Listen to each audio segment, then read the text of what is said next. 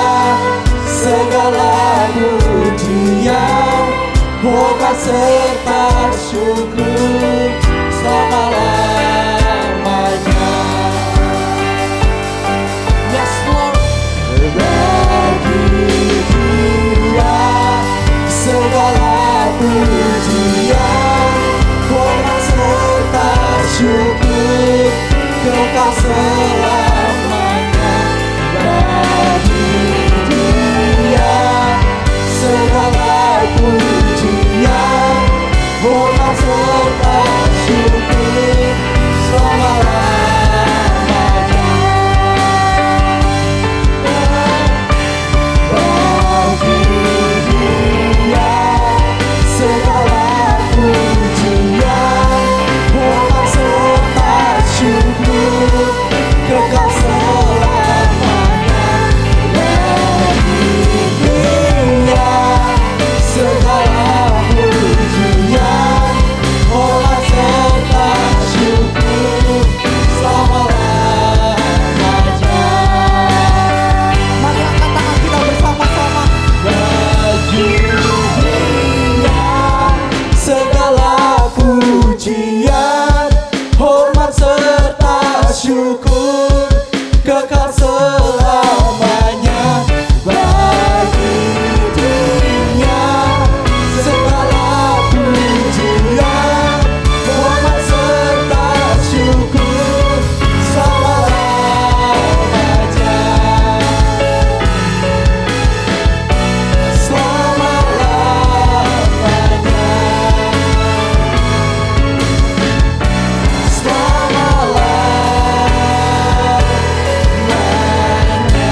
Beri tepuk tangan yang meriah bagi Allah Tuhan kita. Sorakan haleluya.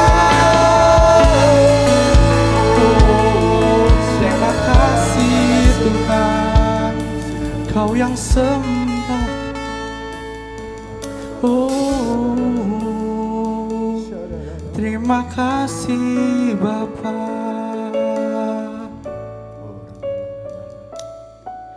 Yesus Tuhan, usikana rabasakana. Yes Lord. Kami sembah nama-Mu Tuhan. Hanya nama-Mu saja yang kami selalu sembah Bapa. Yes Tuhan, kami mau Engkau di setiap musim kami. Yes Lord.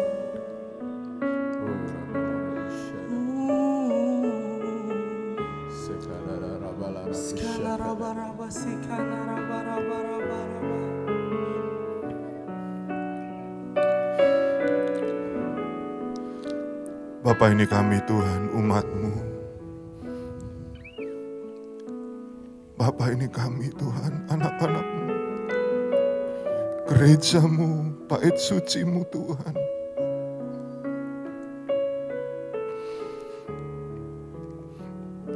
Saat ini Bapa, kami datang dengan kerinduan.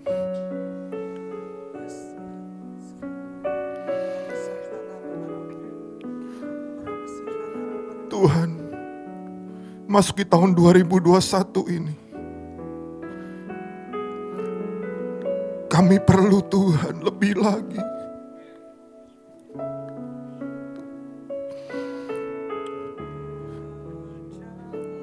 Kami perlu hadirat-Mu. Tidak hanya Engkau hadir dalam kehidupan kami, tetapi kami mau Tuhan Kau menuntun kami. Pimpin kami Tuhan.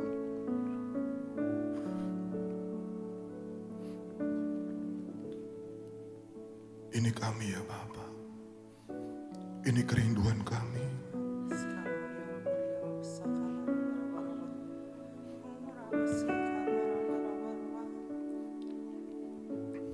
Bila Engkau tak besertaku,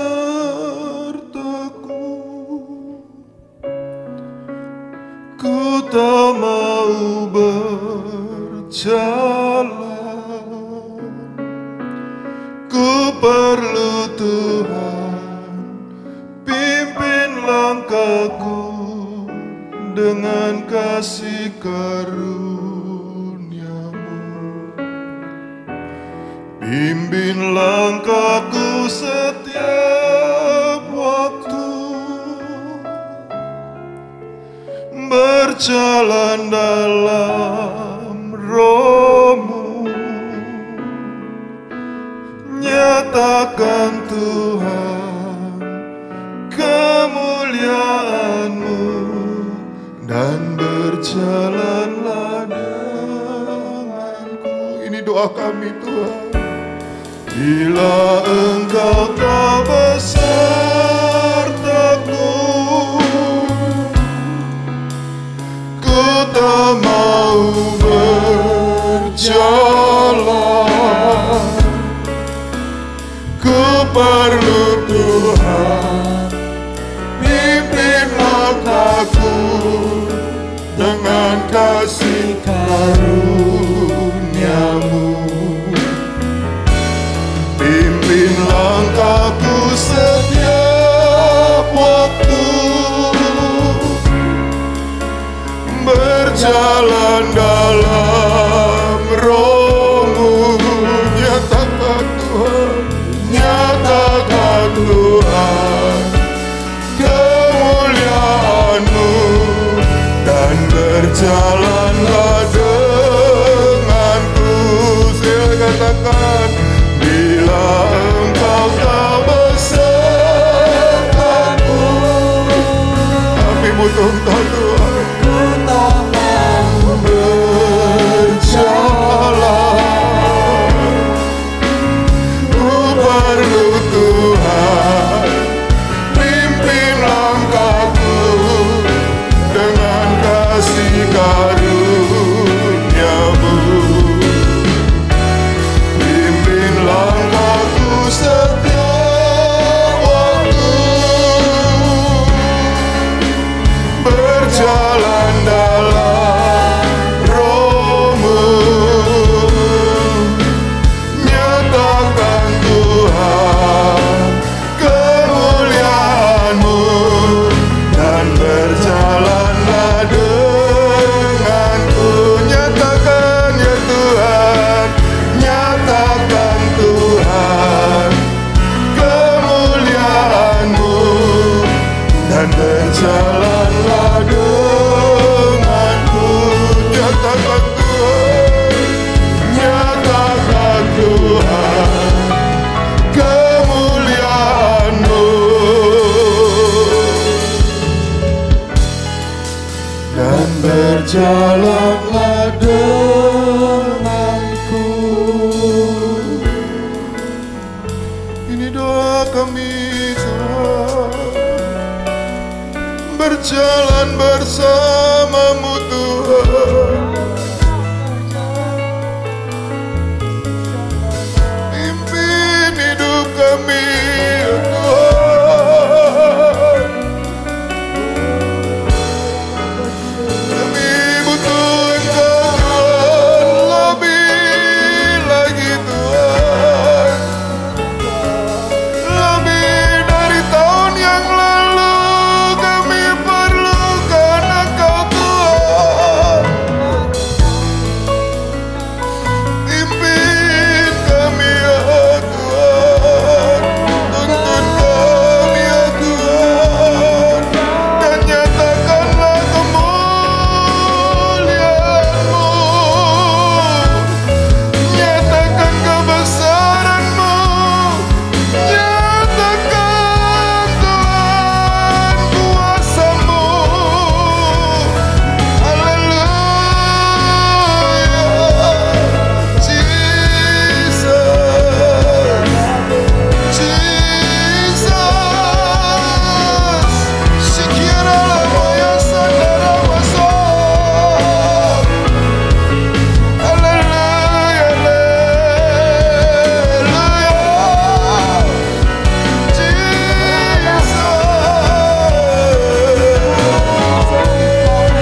kasih Tuhan.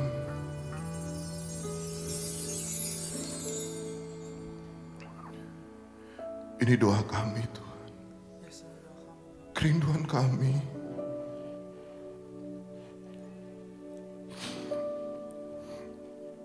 Kami mau bersamamu selamanya.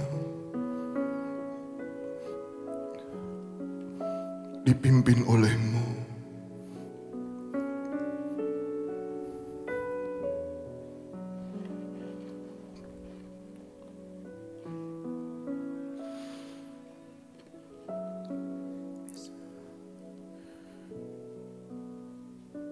Terima kasih Bapa.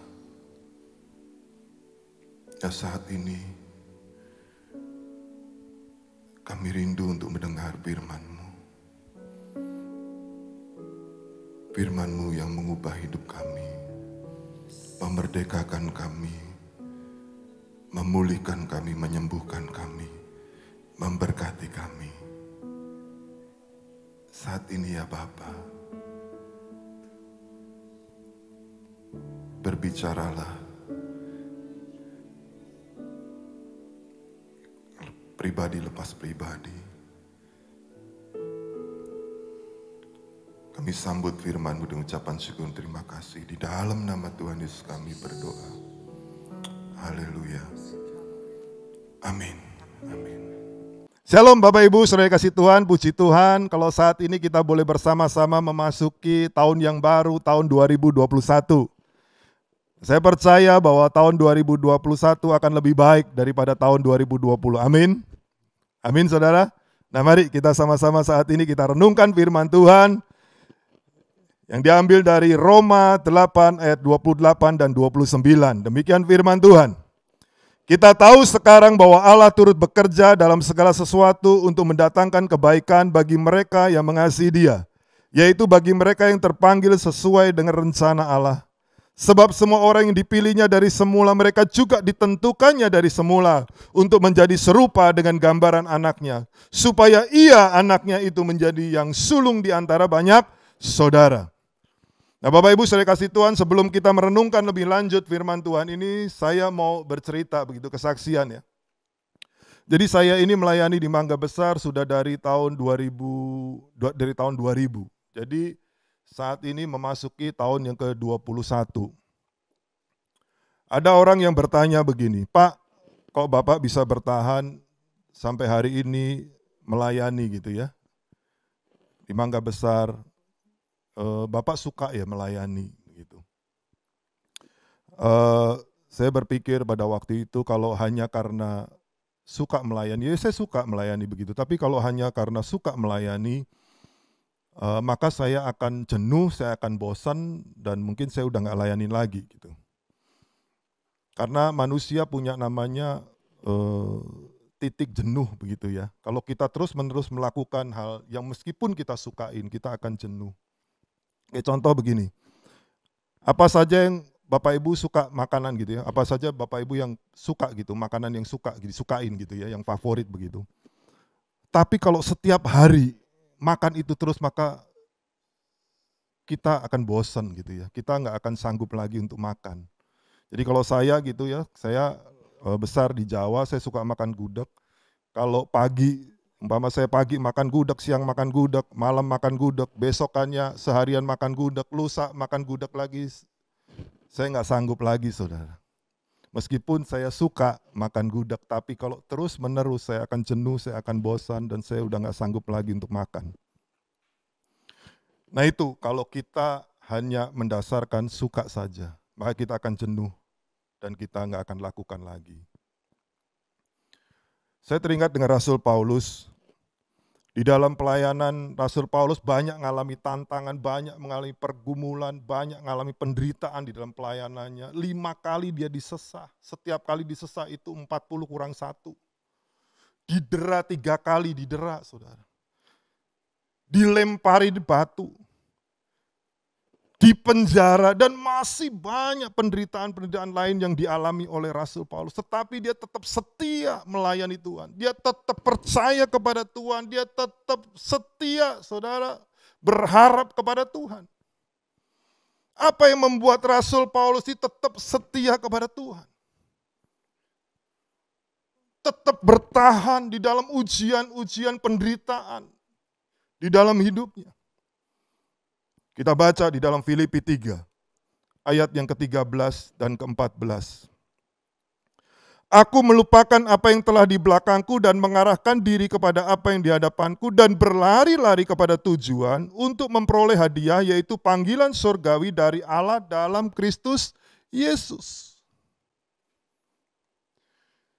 Jadi yang membuat Rasul Paulus bertahan untuk terus melayani Tuhan adalah karena dia punya visi, karena dia punya tujuan dalam hidupnya. Maka tadi dikatakan Rasul Paulus melupakan apa yang di belakang, mengarahkan apa yang di hadapan, dan berlari-lari kepada tujuan untuk meroleh hadiah, yaitu panggilan surgawi dari Allah di dalam Yesus Kristus Tuhan. Itu yang membuat dia bertahan karena dia punya visi dari Tuhan, karena dia punya tujuan dari Tuhan. Dan dia terus berusaha, berlari-lari bahkan dikatakan kepada tujuan itu. Nah tadi saya jawab saudara, kenapa? Ya karena saya punya visi, punya tujuan. Apa tujuan visi? Yaitu Mangga Besar Revival, kebangunan rohani di Mangga Besar. Banyak jiwa yang diselamatkan. Banyak jiwa yang datang kepada Tuhan, menyembah Tuhan. Banyak jiwa yang berbalik dari gelap kepada terang. Dan saya tahu itu juga kerinduan hati Tuhan. Oleh sebab itu gereja ini ada. Semua karena anugerah Tuhan, kasih karunia Tuhan. Nah, Bapak Ibu saudara kasih Tuhan, orang yang tidak punya tujuan, tidak punya visi dalam kehidupannya, pasti dia nggak akan tahan uji.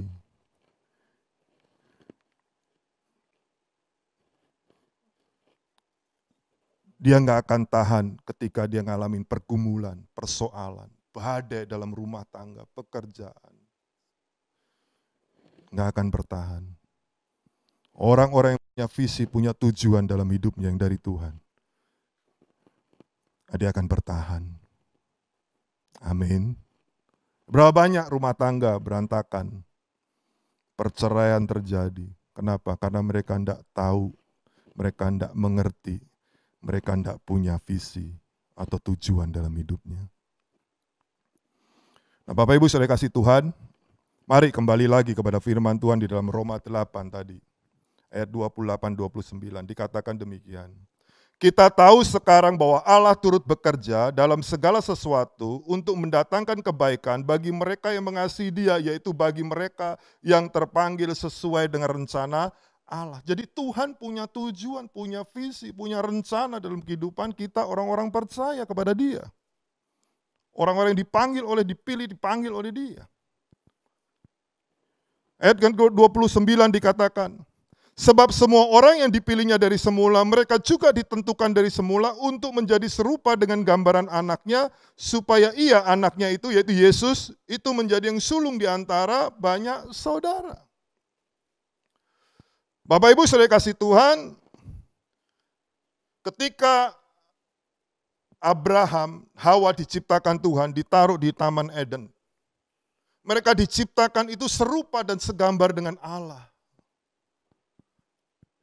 Nah karena Adam jatuh dalam dosa, Adam dan Hawa jatuh dalam dosa, maka gambar Allah yang ada dalam diri manusia itu menjadi rusak.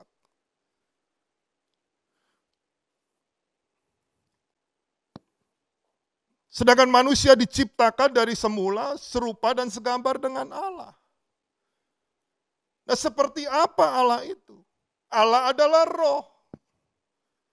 Bagaimana modelnya gambar Allah itu seperti apa? Oleh sebab itu Yesus, Allah itu turun ke dunia ini menjadi manusia. Supaya apa? Supaya menjadi contoh, supaya menjadi teladan. Seperti inilah gambar Allah itu. Untuk diikuti kita sebagai pengikut Kristus, kita sebagai murid Tuhan Yesus. Supaya kita menjadi serupa dan segambar dengan Kristus, dengan Yesus. Gambar Allah itu menjadi teladan, saudara. Maka tadi di ayat 28 dikatakan Tuhan itu turut bekerja dalam segala sesuatu. Tujuannya apa? Supaya kita itu menjadi serupa dan segambar dengan Kristus. Itu kerinduan Tuhan, itu tujuan Tuhan. Saya bersyukur Bapak Ibu Saudara kasih Tuhan bahwa tahun ini tema gereja kita, ya, Pak Niko menyampaikan bahwa tahun 2021 adalah tahun integritas, the year of integrity.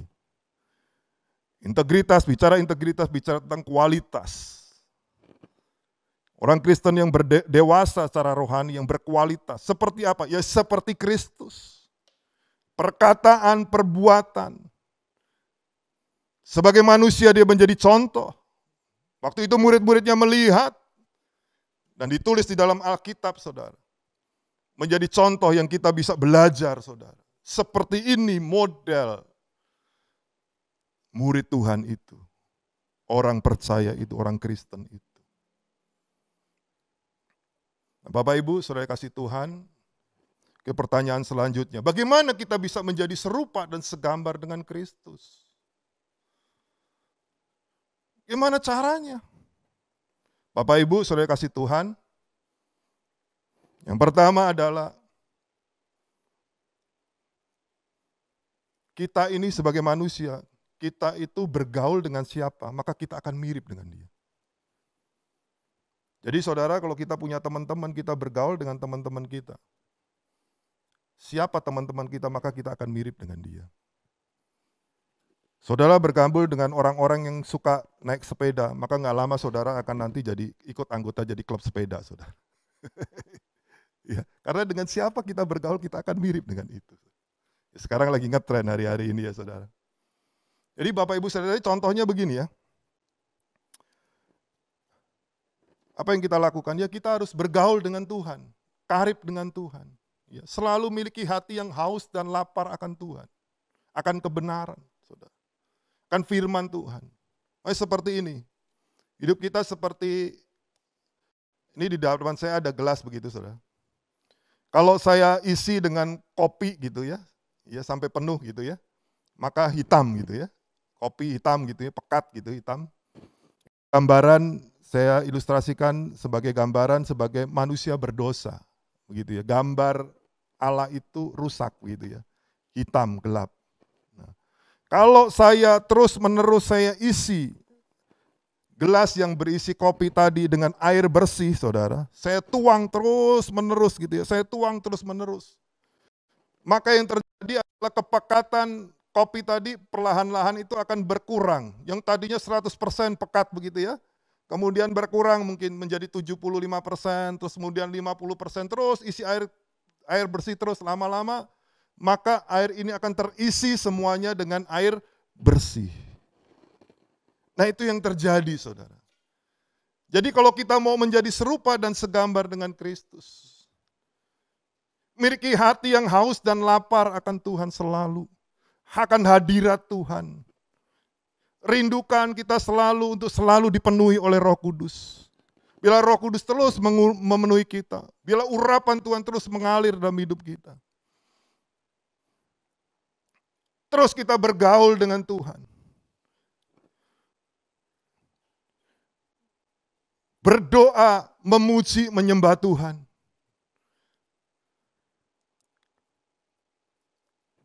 bergaul dengan firman Tuhan, baca Alkitab, renungkan firman Tuhan.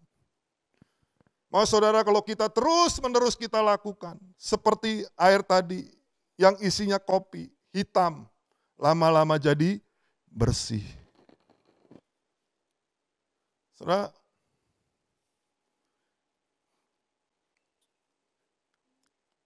kita bisa di rumah berdoa secara pribadi kepada Tuhan. Renungkan firman Tuhan, kita bersekutu secara pribadi dengan Tuhan. Tetapi juga kita jangan menjauh dari pertemuan-pertemuan ibadah. Seperti saat ini, ya. Kita ikutin ibadah online service bersama-sama seperti ini. Dalam unity kita bersama-sama. Bapak Ibu saudara kasih Tuhan, mungkin kita tidak bisa berkumpul, belum bisa seperti dulu, ibadah tatap muka. Tapi kita bisa dengan ibadah online ini. Bapak Ibu ikut ibadah online. Kita memuji, menyembah Tuhan. Bapak Ibu bisa ajak gitu ya. Kalau suami bisa ajak istri, ajak anak-anak saudara. Istri ajak suaminya, ajak anak-anak juga ikut sama-sama. Itu yang kita lakukan di rumah saudara. Setiap kali kita melakukan ibadah, ikutin ibadah online seperti ini. Saya ajak istri, anak-anak kita sama-sama, kita memuji, menyembah Tuhan. Bapak Ibu, kenapa? Karena kalau lilin cuma satu, nyala cuma satu, ketiup angin AC saja sudah mati, saudara.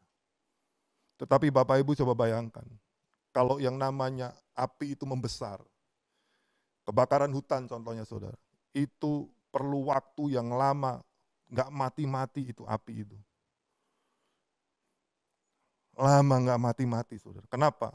Karena besar. Nah demikian juga dengan kita saudara. Ketika kita terus ada dalam persekutuan, maka roh kita terus menyala-nyala saudara. Ada kalanya kita beribadah secara pribadi dengan Tuhan. Ada kalanya kita bersama-sama di dalam unity. Bapak Ibu,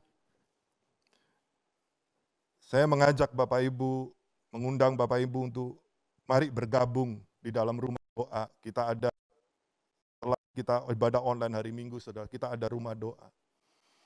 Itu online juga pakai aplikasi Zoom dan juga Cool. Nah Bapak Ibu bisa hubungin nomor pelayanan jemaat yang tadi sudah diumumkan sebelum ibadah kita saat ini.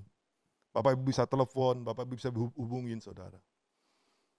Untuk mendapatkan passwordnya, username dan passwordnya saudara. Supaya kita bisa join sama-sama di dalam rumah doa ataupun di Cool saudara. Terus kita bangun persekutuan dengan Tuhan. Hubungan yang karib, yang erat dengan Tuhan. Maka saya percaya semakin hari kita akan menjadi semakin serupa gambar dengan Tuhan, dengan Kristus. Amin. Yang kedua Bapak Ibu saya kasih Tuhan, di dalam Amsal 27 ayat ke-17, demikian firman Tuhan, besi menajamkan besi, orang menajamkan sesamanya. Jadi melalui interaksi dengan orang lain, itu akan membentuk kita. Ya, di situ ketika dua orang berinteraksi, maka di situ terjadi proses pembentukan, begitu ya. Ya kalau kita mengerti firman Tuhan, maka itu yang Tuhan kehendaki. Supaya apa? Melalui interaksi ini, proses pembentukan ini, dua orang ini kita menjadi serupa dan segambar dengan Yesus. Kalau kita bacalah di balik di dalam Roma 8 ayat 28, Allah turut bekerja dalam segala sesuatu. Jadi tidak kebetulan kalau ada orang-orang yang Tuhan tempatkan berada di sekitar kita untuk berinteraksi dengan kita. Karena melalui itulah terjadi pembentukan karakter. Melalui itulah kita dibentuk menjadi serupa dengan Yesus. Nah kita harus mengerti makanya tujuan visi di mana Tuhan berikan kepada kita. Kalau kita mengerti ini, maka kita akan bisa bereaksi dengan benar. Respon kita benar. Kalau suami istri ataupun orang yang baru mau menikah begitu, biasanya datang gitu ya kepada saya, atau mereka suami istri lagi ada problem gitu, datang kepada saya, biasanya saya selalu tanya, kamu tahu nggak tujuan kamu menikah?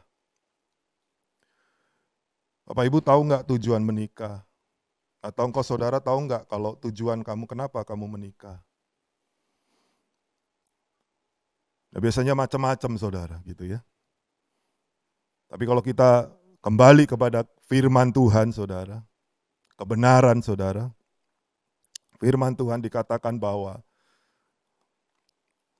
suami istri menikah tujuannya adalah apa? Untuk memuliakan Tuhan. Kita memuliakan Tuhan kalau kita hidup sesuai dengan firman Tuhan. Apa yang menjadi kehendaknya Tuhan itu terjadi dalam kehidupan pernikahan suami istri itu. Apa tujuan Tuhan? Yaitu supaya suami ataupun istri menjadi serupa dan segambar dengan Yesus. Nah, perkataan, perbuatan, ya, perilakunya gitu ya, karakter sama seperti Yesus.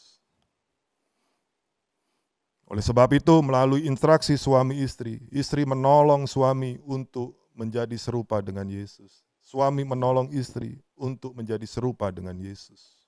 Kalau kita menyadari ini, saya percaya nggak ada namanya perceraian. Karena kita mengerti kebenaran. Kita tahu kenapa menikah. Iya, saudara. Saya, saudara, orang yang paling tahu keadaan saya adalah istri saya. Itu yang paling tahu keadaan saya. Bagaimana saya yang tahu adalah istri saya. Tuhan kirim istri saya sebagai penolong. Untuk apa? Supaya saya menjadi serupa dan segambar dengan Yesus. Amin, saudara. Amin. Jadi Bapak Ibu saudara kasih Tuhan, enggak kebetulan Tuhan itu taruh orang-orang di sekitar kita. Karena Tuhan punya maksud. Supaya apa? Supaya melalui interaksi itu, kita dibentuk, kita diproses menjadi serupa dengan Kristus. Bapak Ibu, saudara kasih Tuhan, jadi yang pertama perlu sampaikan adalah kita perlu mengerti apa yang menjadi visi, apa yang menjadi tujuan Tuhan bagi kita. Tadi jelas dikatakan di dalam Roma 8, terutama ayat 29, bahwa semua orang yang dipilihnya dari semula, mereka juga ditentukan dari semula untuk menjadi serupa dengan gambaran anaknya, yaitu Yesus. Amin, saudara. Tahun inilah tahun integritas. Tuhan mau kita menjadi orang Kristen yang berintegritas, yang berkualitas, yang dewasa rohani. Yang seperti apa? Yang menjadi serupa dan segambar dengan Kristus. Bagaimana caranya? Ya kita mesti bergaul. Yang pertama bergaul erat dengan Tuhan. Yang kedua adalah Tuhan pakai orang-orang di sekitar kita. Untuk apa? Untuk berinteraksi dengan kita. Supaya melewat interaksi terjadi pembentukan karakter. Sehingga kita diproses menjadi serupa dan segambar dengan Yesus. Tuhan Yesus memberkati. Amin. Mari Bapak Ibu saudara kasih Tuhan, saat ini kita siapkan diri kita mau masuk dalam perjamuan kudus. Mari Bapak Ibu, di kesempatan ini mari kita masing-masing introspeksi. Kalau Roh Kudus ingatkan, perbuatan kita, perkataan, yang tidak berkenan kepada Tuhan, mari datang minta ampun sama Tuhan saat ini.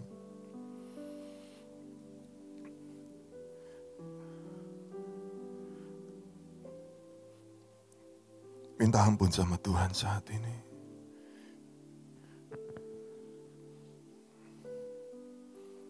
Kalau ada ganjalan di hatimu, saat ini datang sama Tuhan. Minta ampun sama Tuhan. Biar pemulihan ini boleh terjadi.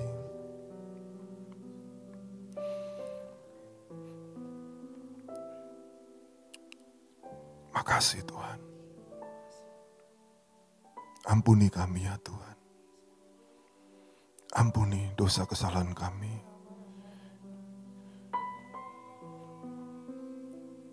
Ampuni Tuhan perkataan perbuatan kami yang tidak berkenan, Tuhan ampuni. Sucikan kami, kuduskan kami Tuhan. Dan saat ini kami mau sambut perjamuan kudus ini dengan ucapan syukur terima kasih. Di dalam nama Tuhan Yesus. Amin.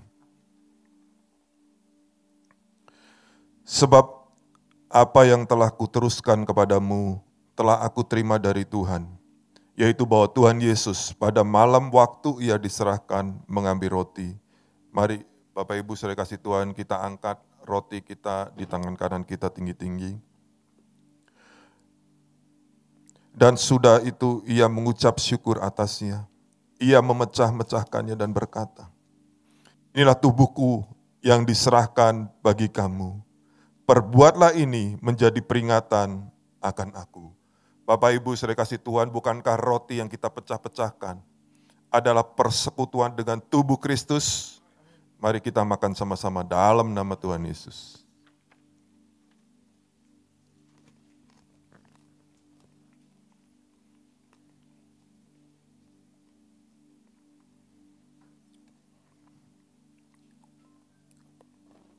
Terima kasih Tuhan Yesus. Mari kita angkat cawan di tangan kanan kita tinggi-tinggi. Demikian juga ia mengambil cawan sudah makan lalu berkata, cawan ini adalah perjanjian baru yang dimeteraikan oleh darahku. Perbuatlah ini setiap kali kamu meminumnya menjadi peringatan akan aku. Bapak Ibu saudara kasih Tuhan, bukankah cawan pengucapan syukur? Yang atasnya kita mengucap syukur adalah persekutuan dengan darah Kristus. Mari kita minum sama-sama dalam nama Tuhan Yesus.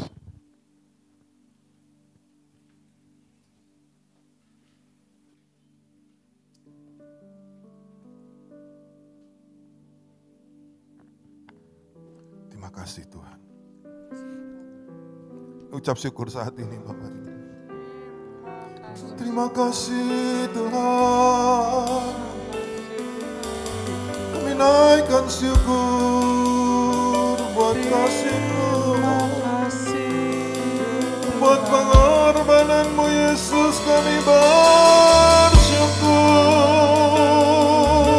Tuhan. Darah-Mu menyucikan, menguduskan.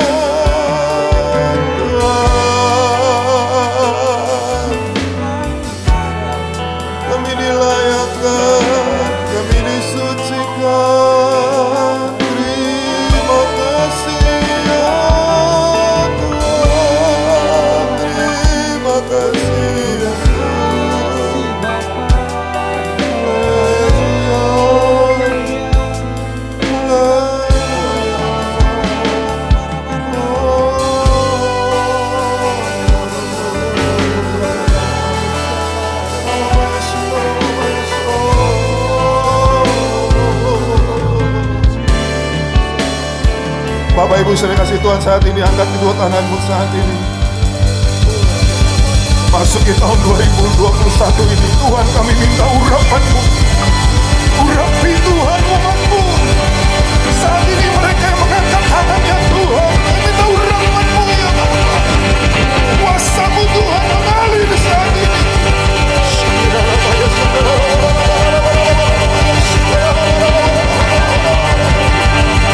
Kuasa yang mengampukan anak-anak-Mu, mengampukan kehidupan.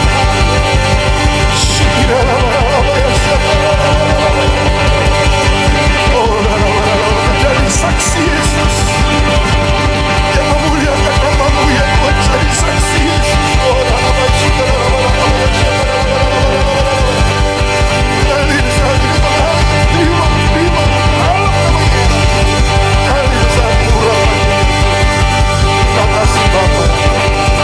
Terima kasih Tuhan Yesus. Terima kasih Tuhan. Saat ini kami berdoa, pakai umat-Mu. Biar umat-Mu Tuhan menjadi saksi-Mu yang melakukan kehendak-Mu Tuhan. Terima kasih Bapa. Kami berdoa, yang bekerja, yang berusaha, yang sekolah, Tuhan buat berhasil semuanya. Yang sakit Tuhan sembuhkan dalam nama Yesus. Biar kuasa bilur Yesus menyembuhkan. Terima kasih Bapa, bungkus semua dalam pelindungan-Mu ya Tuhan. Jauhkan daripada mara bahaya apapun. Jauhkan daripada sakit penyakit apapun Tuhan. Boleh pelindungan Allah sempurna atas umat-Mu. Terima kasih Bapa. Di dalam nama Tuhan Yesus. Bapak Ibu saya kasih Tuhan saat ini, mari angkat dua tanganmu. Nah, terimalah berkat kasih karunia berlimpah-limpah dari Allah Bapa. Di dalam anak yang tunggal Tuhan Kristus, serta persekutuan manis dengan Roh Kudus, menyertai Bapak Ibu saya sekalian mulai hari ini, sampai kedatangan Tuhan kedua kali menjemput kita, bahkan sampai kekal selama-lamanya. Percaya terima berkat Tuhan sama-sama, katakan amin. Selamat tahun baru 2021. Tuhan Yesus memberkati berlimpah-limpah. Amin.